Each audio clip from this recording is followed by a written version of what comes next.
Here is a story. It's a monologue, actually. It's called I Am the Cross. And I wrote this in 1973, when I was 20 years of age. And I wrote it specifically for Easter of 1973, and it was actually commissioned for broadcast on local BBC Radio Oxford. It's just a very short piece, and I actually read it out on the radio. I'm not a Christian, and at the time I wrote this, I had ceased being a Christian. Although the year previous, I was actually training to be a lay preacher in the Methodist Church. So, here it is. I am the cross. Funny little creatures, human beings. Funny little creatures, human beings. Their lifespan, compared to ours, is like a season in a decade, and yet one human being can threaten an entire forest of us. He is the only creature I know who can turn an exotic or dense forest into a scorching, barren desert. I've lived for 500 human years. To a tree like me, that's only about 2/3 of my natural span. And in that time, just under 1,000 human beings have made use of some part of me or other. Amazing, isn't it, how these little creatures can use us, the very pillars of nature, for their own selfish needs. My leaves are used for fans or shades, and when dead, for fertilizer. My twigs for firewood and for divining water.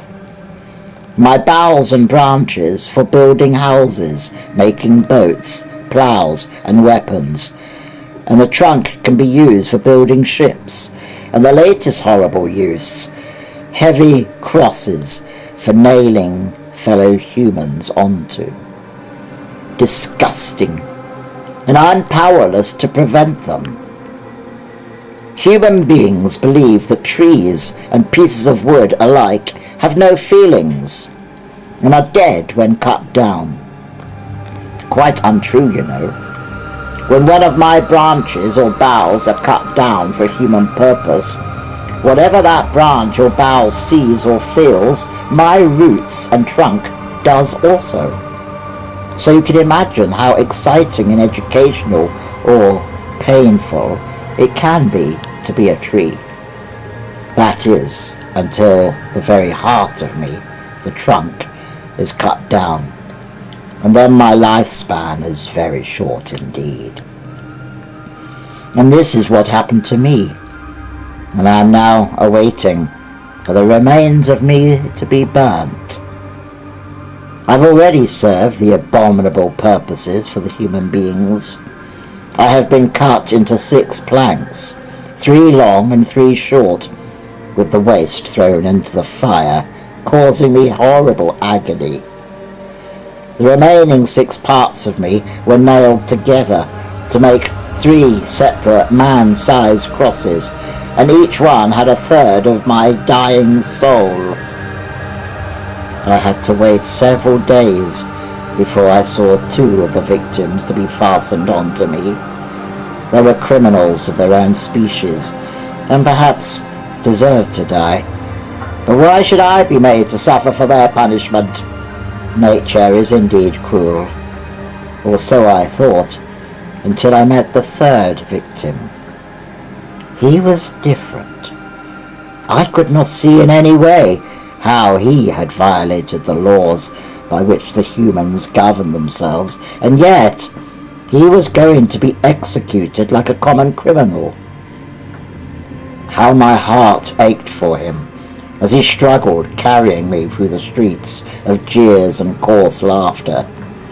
I am certain he sensed my anguish, because when he touched me, my tense fibers relaxed, and my clotted sap flowed freely, and I felt serene. And now I no longer fear the pyre of flames. The guiltless one, the one his followers call Jesus, was nailed onto me, while the other two were secured by rope. Although I have seen examples of it many times, I still cannot understand the injustice of the human beings. As I supported the dying innocent, I asked the whispering wind of what crime he had committed, and the reply was, for being the Son of God, our Creator. I was puzzled. Surely, man cannot be so evil and contemptuous as to condemn the Son of God to die in such shame and squalor. The rocks beneath me replied in defense of man, human beings are real creatures. They are easily influenced by temptation, self, and fear. They need protection against themselves. The rulers among man fear the Son of God because he threatened their evil authority. As I bore the weight of the unconscious Son of God, I absorbed his precious and refreshing blood from his nailed hands and feet. I could not understand how our Creator could allow his Son to die at the hands of such insignificant mortals. Above and around me the heavens opened as thunder and lightning boomed and flashed their answer. Our Creator is assured of our loyalty to him, but man is fickle and not always loyal. However, he is still willing to give man a third and last chance to be saved. He is allowing his sinless and unblemished only Son to be punished for the evil in man. Upon hearing this, I regretted my earlier thought. Why should I be made to suffer for their punishment? My pain and anguish was a rustle in the leaves compared to what the Son of God suffered to save millions and millions of human souls. My brain swelled with anger as a spear, perhaps made from one of my own branches, was plunged into his side, and just before he died he cried out, "Forgive them, Father, for they know not what they are doing." My sap ran dry as I heard those magnificent and merciful words.